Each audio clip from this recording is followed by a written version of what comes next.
Hello and welcome to another video where we are continuing with the financial ratio series, and today we'll be taking a closer look into the trade payables payment period.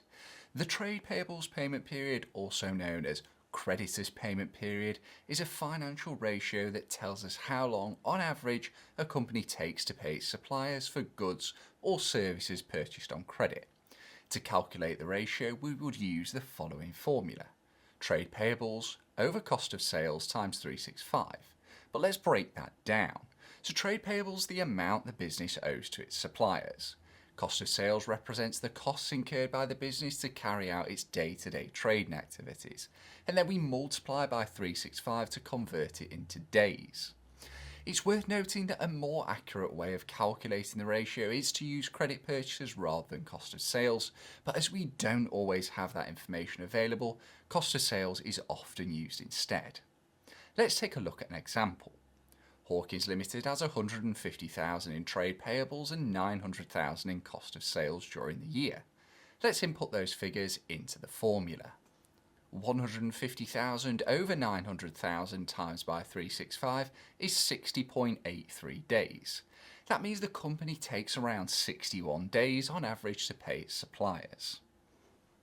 Now that we know how to calculate the ratio, we need to consider how it's used and why it's important. There are a few key reasons why this ratio can be useful. Firstly, cash flow management. A business in general should try to use its credit terms to efficiently manage its cash flow.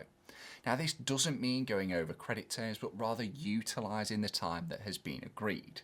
The next on the list is supplier relationships. Now, as a prospective supplier, you may want to check on average how long the business is taking to pay its other existing suppliers.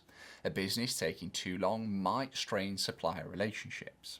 Lastly, it also lets investors know if the company is relying heavily on supplier credit if the trade payables payment period is quite long. Now, what makes a good trade payables payment period? Now, there is no one-size-fits-all number because it depends upon industry norms, negotiated credit terms, and the company's financial health.